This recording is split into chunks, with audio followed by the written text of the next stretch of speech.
آپ کو پتا ہے حضرت عمر فاروق رضی اللہ تعالیٰ عنہ کا دور ہے جب آپ رات کے وقت تنہا نکل پڑتے تھے اپنے خادم کے ساتھ مدینے کے حالات کو معلوم کرنے کے لیے. اپنے ایک خادم کے ساتھ کہیں سے گزر رہے تھے, ایک گھر سے کراہنے کی آواز آئی, ایک عورت کے رونے کی آواز آئی, رک گئے اور آپ کے چہرے پر نقاب پڑا رہتا تھا, امامہ شریف اور نقاب جس طرح سے عربوں کا رواج ہوتا. اس گھر کے باہر کھڑے رہے, کھٹکھٹایا تو ایک شوہر, اس کا شوہر باہر آیا, پوچھا کیا بات ہے؟ مرد نے کہا میری بیوی کے ولادت کا وقت قریب آ گیا ہے, حاملہ تھی, بچہ پیدا ہونے کا وقت قریب آ گیا ہے اور وہ درد ذہ سے تڑپ رہی ہے, لیکن دیکھنے کے لیے عورت کوئی نہیں ہے, کوئی عورت قریب میں نہیں ہے. خلیفۃ المسلمین ہے وقت کا, جس کے نام سے قیصر و کسریٰ کانپتے ہیں, دوڑ کر اپنے گھر گئے, اپنی بیوی اور اپنی بہو کو بھیجا,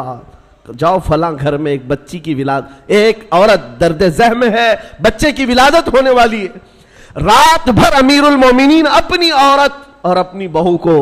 اس گھر پر بھیجتے ہیں اور خود آ کر کے باہر انتظار کرتے بیٹھے ہوئے, اس کے شوہر کے ساتھ باتیں کر رہے ہیں اور گھر سے کچھ کھانا پکا کر لا رہے ہیں اور وہ مزے سے کھاتا رہا ہے. نہ اس شوہر کو معلوم ہے, نہ اس کی بیوی کو معلوم ہے کہ ان کے گھر کی یہ عیادت کرنے والا وقت کا خلیفہ ہے, کسی کو نہیں معلوم. صبح بچے کی ولادت ہو گئی اور اس کے بعد حضرت عمر ایسی خوشیاں بانٹ رہے ہیں جیسے لگتا ہے ان کے گھر میں بچے کی ولادت ہوئی. اور جب آپ نے مبارکبادیاں دی اور گھر واپس چلے گئے تو بعد میں محلے والوں نے کہا رات بھر تیرے گھر میں جو عورتیں تیمارداری کر رہی تھی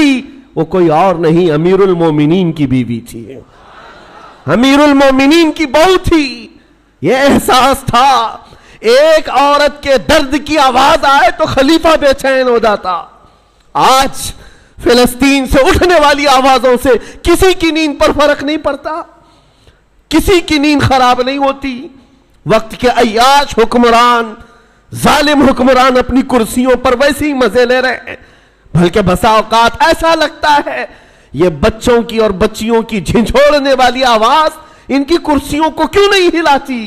یاد رکھو قرآن پاک میں اللہ نے فرمایا وَإِذَا الْمَوْعُودَةُ سُئِلَتْ بِأَيِّ ذَنبٍ قُتِلَتْ, ان بچوں کو جو آج مار دیا گیا ہے, یہ سورہ تکویر کی آیتیں بتا رہی ہیں, یہ قیامت کے دن بچیاں اٹھائی جائیں گی اور رب تعالیٰ سے پوچھیں گی مولا مجھے بتا کس جرم میں مجھے مارا گیا تھا, میرا گناہ کیا تھا جو مجھے قتل کیا گیا. آج یورپ کے درندے اور اسرائیل کے جتنے ظالم ان کے قتل میں شریک ہیں وہ الگ قاتل ہیں, لیکن یہ چپی اور یہ خاموشی پوری دنیا کی الگ قاتل ہے.